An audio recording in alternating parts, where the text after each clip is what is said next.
안녕하십니까. 세상 읽어주는 남자 이상훈입니다. 오늘은 이 반도체 M&A와 관련해서 한 말씀 드리겠습니다. 엔비디아가 ARM을 인수하면서 이해 득실을 따지는 기사가 많습니다. 이 GPU 최고 기업인 엔비디아로서는 ARM의 CPU 설계 능력을 활용해서 스마트폰 시장에 새롭게 진출하고 인텔이 강고한 시장 지배력을 갖고 있는 데이터 센터 서버 시장에서도 경쟁력을 강화한다는 보관을 갖고 있습니다. 이번 계약이 만약 최종적으로 성사된다면 TSMC나 삼성 파운드리의 경우는 새로운 사업 기회가 열릴 것이라는 진단도 나옵니다. 사실 이번 딜이 성사되면 인텔이 가장 큰 타격을 받게 되기 때문입니다. CPU 최강자인 인텔은 자체 CPU 대부분을 스스로 생산하는 탓에 CPU 시장에서 엔비디아의 위상 강화는 결국 그 칩을 만들어야 하는 파운드리 업체로서는 호재로 볼 수 있습니다. 한편으로 엔비디아가 모바일 AP를 직접 설계하겠다고 나설 경우 현재의 AP 제조사들에게는 강력한 경쟁자가 탄생할 여지도 있습니다. 하지만 이런 것은 먼 얘기고 규제 당국의 심사를 통과했을 경우에만 해당되는 얘기입니다. 반도체 시계를 조금만 과거로 돌려보면 메가딜이 수포로 돌아갔던 사례는 너무나 많습니다. 2015년에는 중국의 칭하유니 그룹이 미국의 마이크론을 230억 달러에 공개 매수하겠다고 나섰다가 뜻을 접어야 했습니다. 2018년에는 원래는 미국 회사였지만 싱가포르 기업인 아바고에 인수되면서 사실상 범중국계 기업으로 분류되는 브로드컴이 세계 최고의 칩 업체인 퀄컴을 상대로 시도한 적대적 M&A도 무산됐습니다. 모두 중국으로 기술 유출을 자시할 수 없다는 미국 정부의 우려가 작용했습니다. 재미있는 것은 미국 업체 브로드컴의 경우 싱가포르 기업인 아바고에 인수됐으면서도 아바고가 자신의 사명을 버리고 브로드컴을 사용했다는 점입니다. 워낙 브로드컴의 브랜드 파워, 브랜드 밸류가 있었기 때문인데요. 아바고로서는 사명을 세탁했지만 자신의 피까지는 속일 수 없었기에 퀄컴을 인수하지 못했다고 봐야 할 것입니다. 가장 최근에는 미국 퀄컴이 네덜란드 업체 NXP를 인수하려다가 중국 규제 당국에 유일하게 비토하면서 결국 실패로 돌아갔습니다. 칭하윤의 마이크론 인수, 브로드컴의 퀄컴 인수, 퀄컴의 NXP 인수 등 이 세 건은 그래도 수면 위로 올라왔던 케이스입니다. 시도조차 못하고 소가리만 하다 끝난 케이스도 있는데요. 바로 파운드리 업계 3위인 미국 기업 글로벌 파운드리가 대표적입니다. 아시다시피 글로벌 파운드리의 전신은 미국의 CPU, GPU 업체인 AMD입니다. 그러다 보니 이 글로벌 파운드리가 매물로 나왔을 때 중국 파운드리인 SMIC는 이 글로벌 파운드리의 군침을 흘렸지만 실제로는 액션을 취하지도 못했습니다. 지금 미국 정부는 SMIC도 하웨이처럼 블랙리스트에 올릴 수 있다고 제대로 SMIC를 겁박하고 있는 상황인데요. 이런 마당에 SMIC가 글로벌 파운드리를 먹겠다는 생각은 머리에서만 맴돌 뿐 실제로 행동으로 취하기는 어려웠을 것입니다.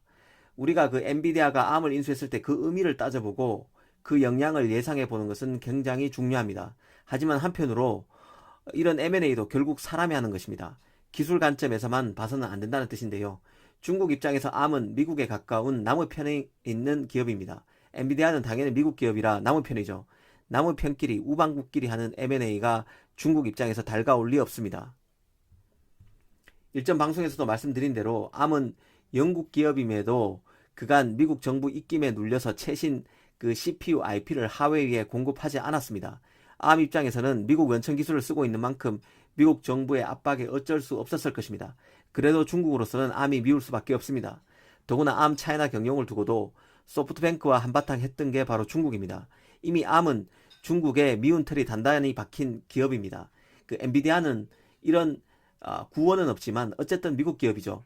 ARM이 엔비디아에 인수된다는 얘기는 ARM이 미국 소나기로 간다는 뜻입니다. 중국 스마트폰 업체는 하나둘이 아닙니다.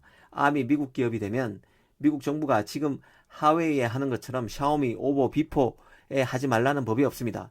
중국이 이번 엔비디아의 ARM 인수를 승인할 가능성이 거의 없다고 보는 이유입니다. 지금 반도체 시장은 적과 아군, 내편과 남편을 가르는 추세가 노골화하고 있습니다. 이 반도체는 미래의 기술 전쟁의 코어이죠. 이제는 기술 패권을 가진 나라가 세계 패권을 쥐게 됩니다. 자유주의 체제 아래에 있는 기업이 체제가 다른 중국 같은 나라에 기업을 넘기는 경우는 아예 없다고 봐도 무방할 정도가 됐습니다. 그러다 보니 중국 입장에서는 완전히 고립되는 상황입니다. M&A가 안 되면서 중국으로서는 세 가지 방향으로 대응하고 있다는 게 제 개인적인 판단인데요. 하나는 반도체 분야에서 자신에게 해코지했던 국가의 M&A를 비토하면서 보복도 할 겸 자신의 힘을 가시하고 있습니다. 그래서 엔비디아의 암 인수권도 이 퀄컴의 NXP 인수와 비슷한 운명을 맞을 가능성이 굉장히 크다는 생각입니다. 물론 중국 정부가 이 반도체 분야에서 서방국끼리 M&A를 승인해 준 케이스도 있긴 있습니다. 독일 기업으로 차량용 반도체 분야 세계 2위 업체인 독일의 인피니온이 그 미국 전력 반도체사 사이프러스를 90억 유로, 10조도 넘죠. 한 11조 원에 인수한 것을 승인해 줬습니다. 이 경우는 인수 주체가 독일이었는데 독일 메르켈 총리는 그나마 유럽에서 하회의 제일 우호적인 국가입니다. 그나마 중국이 OK 사인을 내린 것에는 이런 배경이 있다고 봅니다. 하지만 엔비디아의 암 인수는 앞서 말씀드린 대로 인피니온의 사이프러스와는 성격이 정반대에 있습니다. 또 한편으로 중국은 M&A 전략도 바꾸고 있습니다.